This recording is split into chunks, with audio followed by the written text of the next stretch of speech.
Dialog kembali kami lanjutkan, Bang Adian, dari temuan dari kubu Jokowi JK sendiri ataupun dari tim sesnya. Apakah kemudian kampanye-kampanye hitam yang kemudian marak beredar di jejaring media sosial ini ditemukan? Apakah kemudian memang dari masyarakat biasa saja, tidak ada afiliasinya dengan kubu lawan seperti itu, atau memang dari pihak-pihak yang memang berafiliasi dengan kubu lawan? Oh, secara spesifik kita bukan lembaga penyidikan, ya. Tapi kalau kita periksa misalnya gini, akun-akun Twitter yang melakukan serangan-serangan dengan kampanye hitam itu biasanya akun-akun Twitter yang jumlah followersnya masih baru. Dia dibuat misalnya antara 2 minggu sampai 1 bulan yang lalu. Followersnya 2 orang sampai 40 orang, 60 orang gitu loh. Dan dia serentak. Misalnya ada relawan kita mengkampanyekan tentang Jokowi. Nah itu bisa masuk 5, 6, 7, sampai 20 serangan ke situ. Dan ketika diperiksa yang menyerang ini siapa, ya akunnya itu. Jadi ini serangan memang by design, cuman kemudian... Kita lihat ini by design. Siapa pelakunya, kita bukan lembaga yang diberikan kewenangan oleh negara untuk melakukan penyidikan. Dan kita Tapi tidak mau... indikasi sejauh ini seperti apa, Bang Adian? Kalau indikasi tidak bisa kita sebutkan ya. Tapi orang kemudian menganggap dari kubu lawan, karena sudah head to head. Nah dalam hal inilah negara harusnya bertindak. Kenapa? Informasi terakhir misalnya kita ada posko relawan yang dibakar di Setiabudi. Kemudian kita dapat informasi yang sedang kita periksa kebenarannya, ada beberapa spanduk di daerah Cideng yang juga dibakar. Nah apapun siapapun pelakunya tidak perlu kita perdapatkan.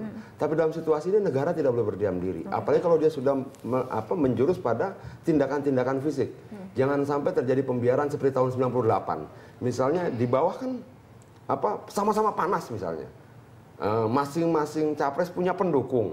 Tiba-tiba terprovokasi oleh situasi begini dan tidak dicegah sejak awal oleh negara. Negara bersalah. Negara melakukan pembiaran, pelanggaran HAM dalam bentuk by omission di sini. Oke, baik. Pak Mahendra, ini menarik sekali pernyataan dari Bang Adian bahwa di mana kemudian mungkin elit-elit partai bisa kemudian masih berkepala dingin seperti itu bagaimana, tapi kemudian yang di bawah atau mungkin grassroots yang kemudian ini sudah mulai panas nih kondisinya seperti itu. Oleh karena tadi saya katakan bahwa dalam rangka menghadapi kampanye hitam ini bukan permasalahan suara kami terganggu atau suara Pak Prabowo terganggu, bukan. Tapi kami melihat kampanye hitam ini sebagai sesuatu yang serius. Karena bisa menjadi potensi atau bisa membakar suatu potensi konflik. Setidak-tidaknya sudah ada sebuah saling tuduh-mentuduh.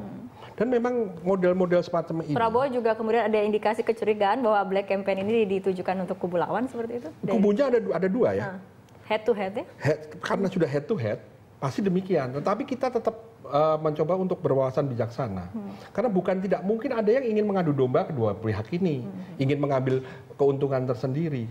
Dan jangan lupa, yang menyerang itu belum tentu juga lawan. Kadang-kadang yang menyerang adalah kubu sendiri dalam konteks play victim. Anda tahu. Karena apa? Karena pemilu-pemilu lainnya atau pilpres-pilpres lainnya itu dikarenakan menjual yang disebut dengan menjual kasihan, rasa kasihan, simpati bisa timbul. Oke, baik. Anda mengerti maksud saya kan? Baik. Play victim. Oke, Pak Mahendra dan juga Bang Adian, kita harus tahan dulu perbincangan, kita ikuti jeda berikut terlebih dahulu.